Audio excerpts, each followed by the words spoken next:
Warren was struck down with an acoustic neuroma brain tumour and spent 447 days in hospital, struggling for his life. So our life changed in a complete instant.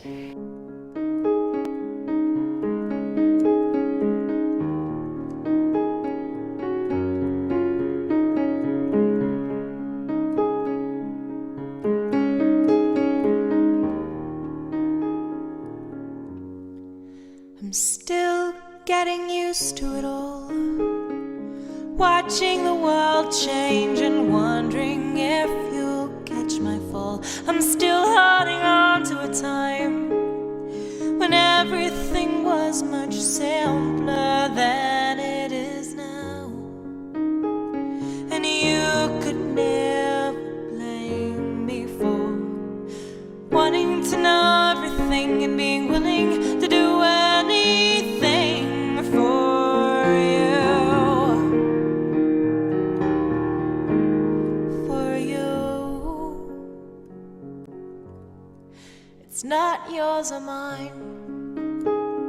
This life that we have here is nothing to be had unless you give it all away. And I'm starting now to see that for everything you give, you don't know how much more you gain, and you can hardly blame me for wanting to know everything and being willing to do anything for you. And I don't care if we sit and watch the flowers grow, if we watch the paint dry on the walls. I just want you to be the best you can be. That's enough for me. I'm still getting used to it all, watching the world change. I'm still holding on to a time when everything was much simpler than it is now, and you could never blame me for wanting to know everything and being willing to do anything for you. And I would never tire of wanting to be your everything and being willing to do anything for you. You feel that way too.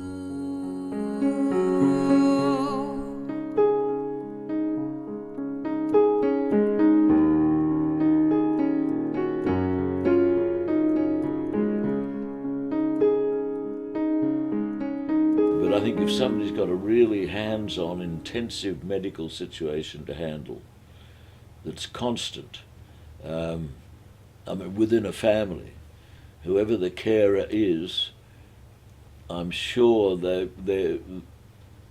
start to feel pretty physically run down and tired, scared, all those things. And that's when I think they've got to be very careful that they do look after themselves. And I think, it's good that I think we've got more assistance now than we used to have for people in that position. But there is a natural tendency for people to say, no, I'm all right, I can cope. And you sort of do, but if the carer is very badly run down, then it's dangerous.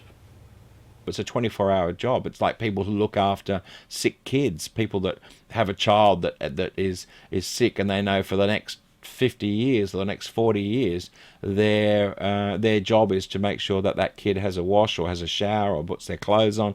And it's the same with old people. I think the older we get, the more dependent we are on other people, whether it be a carer or just someone who's in your family. What I think the caring role has brought to Patrick and I is another level of intimacy that is not there in most relationships. It's another level at which we operate, whereby he graciously accepts, and I hopefully graciously provide tasks and abilities and things that other people don't have in their life. So for me, it's something about that it brings us together on another level. I'm still getting used to it all, watching the world change and wondering if you'll catch my fall. When I talk to other carers, one of the things we often share is the sense of, part of the story of care is the story of the litany of stuff-ups and bleak moments and the moments of wondering whether you're going to cope and thinking it's all fraying or going to come apart, being fearful for the people you're caring for, and what happens if you fall over. A lot of carer stories are pretty black stories, but one of the ways I think staying connected makes a difference is you sort of get that that's not personal. It just isn't. It's part of the story of caring, stretching you and being unreasonable a lot of the time is that doesn't get resolved like some nice Hollywood happy ending. It's just this ongoing challenge of dealing with it. And sometimes you deal with it really well and sometimes things sort out fairly easily and you just love it when that's what happens. But sometimes it doesn't. I feel my brother's pain, except I can move. I feel what he goes through, I reckon. I feel it. I feel what he goes through, except I can move. That's how close this is here.